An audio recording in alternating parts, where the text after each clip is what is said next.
어제 국무회의 참석하셨죠? 네. 네, 어떤 내용 주로 논의하셨나요?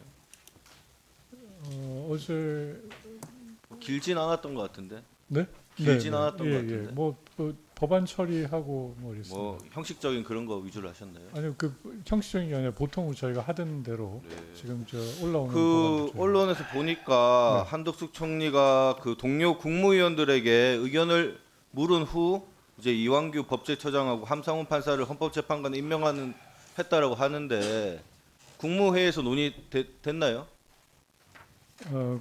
국무회의 전에 저희가 전에 예, 간담회를 했습니다. 간담회에서 논의하셨고 장관님 어떤 의견 내셨어요? 저 대행님의 뭐 결정이신 것 같아서 저희가 뭐 존중하는 걸로. 아니 이렇게 한국 경제가 무너지고 있고 미국이 지금 상호 관세로 지금 큰 위기에 몰린 상황에서 이런 위헌적인 결정으로 나라를 시끄럽게 하는 거에 대해서 그냥 별 생각 없이 총리 결정이니까 따르겠다라고 하신 거예요? 별 생각 없는 게 아니라 이게 저희가 거기 뭐라고 말씀드릴 사안은 아니라고 판단을 하고 뭐 아니 최대한 그럼 국무위원에게 여쭤봤다라는 게 아무런 그냥 의미가 없는 겁니까? 국무위원들과 상의를 했다는 거잖아요. 한덕수 총리는. 이 의사 결정 자체를 저희한테 무슨 뭐 아니 그러니까 승인을 여쭤봤을 때는 별 의견이 없었다. 어, 오영주 장관님은 뭐 의견을 어떻습니까? 네. 의견 내셨어요? 네, 저도 특별한 의견은 제시하지 않았습니다. 그럼 네. 안덕근 장관님 이게 적법하다고 생각하십니까? 그 향후에 필요하다면 장관님이 결정할 수 있는 순간이 올 수도 있어요. 제가 지금 뭐 제 소관이 아닌 문제에 대해서 국무위원으로서 헌법기관으로서 소신을 한번 말씀해 보십시오. 그래서 더 말씀드리는 겁니다. 제 소관이 아닌 문제에 대해서 제가 제 사견을 말씀드리는 게 적절치 않다고 아니 생각합니다. 국무위원으로서는 그런 부분을 같이 논의하는 게 소관에 포함된다고 볼 수 있지 않습니까? 이건 지금 인사권에 관련되어 있는 문제이기 때문에 제가 뭐라고 말씀드리기는 좀 적절하지 않다고 생각하고 있습니다. 아니 그러니까 이게 적법하다라고 볼 수 있다는 생각이세요? 말씀드렸지만 이 대행의 인사 권한을 네, 관련되는 문제라 제가 뭐라고 오영주 장관님 답변해 보십시오. 네, 대행님께서 적법성을 포함한 여러 가지를 검토하시고 결정한 것으로 이해했습니다. 그리고 국무위원들이 특별하게 의견을 제시하는 그러한 자리는 아니었다 말씀드리겠습니다. 아 그러니까 그 자리는 아닌데 이 자리에서 한번 적법한지 아닌지를 한번 말씀해 보세요. 언론에서 보도 보셨을 거 아닙니까? 제가 아까 말씀드린 그 정도 대로 판단도 못 하세요 여기 계신 분들이? 아까 말씀드린 대로 적법성을 주는 법적성을 검토하고 하신 아니 결정이라고 그러니까요. 이해했습니다. 그런 태도로 있으니까 윤석열 대통령이 내란 계엄을 하고 이렇게 하는 거 아닙니까? 참.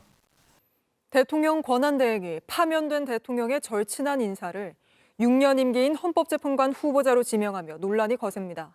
스튜디오에서 박사라 기자와 좀 더 이야기 나눠보겠습니다. 자, 박 기자. 일단 가장 궁금한 게요. 대통령 권한대행이 대통령 몫의 헌법재판관 후보자를 지금 임명하겠다는 건데 이게 가능한 겁니까? 헌법학자들은 뭐라고 합니까?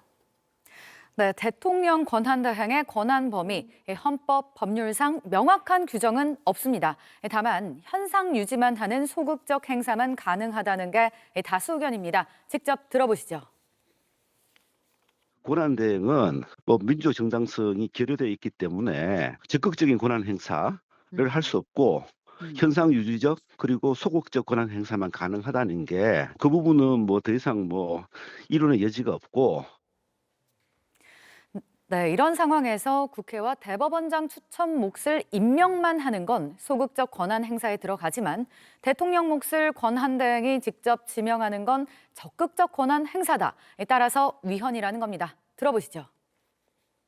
대통령 지명 몫의 헌법재판관에 대해서 지명하는 행위는 이것은 누구를 헌법재판관으로 하는가 하는 것을 대통령이 직접 고르는 행위거든요. 이것은 권한대행의 권한 행사 범위 밖에 있다. 그래서 위헌이 아닌가 이렇게.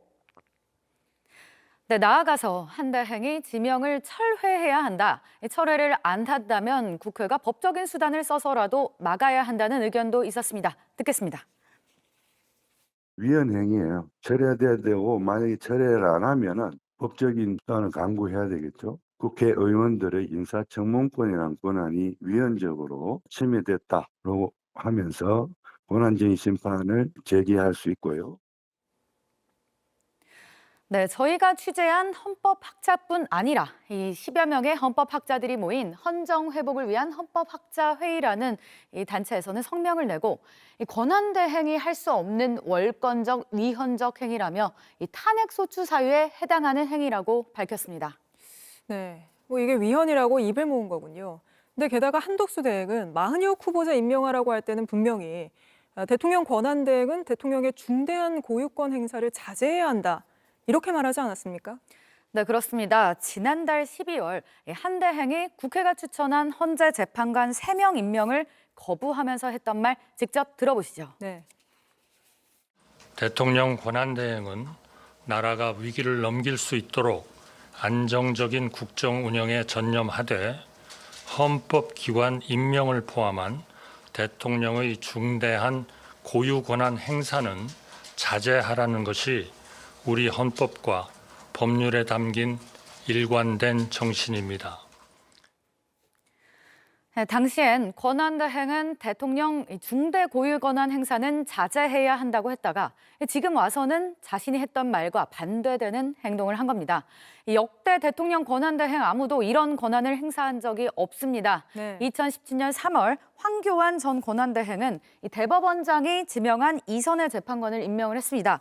최상목 전 권한대행도 임명을 지원하기는 했지만 국회가 추천한 조한창 정계선 재판관을 임명만 했을 뿐입니다. 네. 그러니까 황교안 대행도 박근혜 전 대통령이 파면된 뒤에 대통령 몫으로 되어 있는 재판관을 임명하지 않은 거죠? 네, 그렇습니다. 그러니까 대통령 몫의 재판관을 지명한 전례는 지금까지 네. 없었습니다.